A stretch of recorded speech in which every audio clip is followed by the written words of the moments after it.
بسم الله والصلاة والسلام على رسول الله. مرحبا بكم البنات.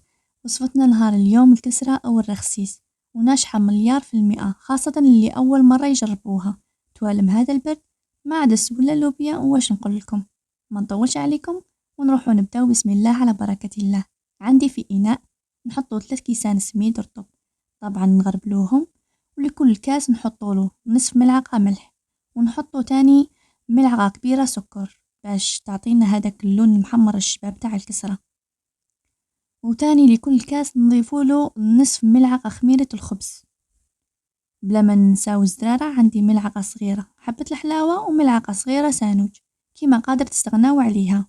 ونخلطوا كل المواد الجافة مع بعض، ونروح نضيفوا نصف كاس زيت نباتي، ونبسوا مليح هذاك السميد حتى يدخل كامل هذاك الزيت فيه، ونروح نلموها بالماء بشوية بشوية حتى نتحصلوا على عجينة متماسكة طرية ماشي يابسة. نقسمها على 2 كريات، يعني 2 خبيزات، ونغطيها ونخليها ترتاح من نقولوا 15 حتى 30 دقيقة. وطريقة التشكيل هذه براتيك بزاف، خاصة اللي ما يعرفوش يرفدوا الخبزة.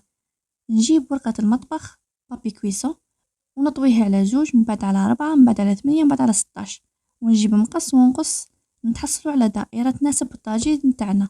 نجيب العجينة بعد ما ارتاحت ونحاول كيفاش نرجع نلمها ونخرج منها قاع هداك الهواء اللي فيها، نفتحها بالحلال كيما راكم تلاحظوا، ونديرها على حساب هذيك الدائرة. والطاجين يكون عندي سخون، نفرد بهذه الطريقة ونحطها بهذه الطريقة. من بعد نقلع هذيك الورقة ونثقبها بالفرشيطة باش ما تتنفخش معايا، ونطيبها مليح ونتحصلوا على أحسن كسرة ممكن تذوقوها. شاهدكم في الجنة إن شاء الله. نتمنى الوصفة عجبتكم وتجربوها، وتقولوا لي رايكم في التعليقات، وما تنسونيش بالجيم والبارطاج. وسلام.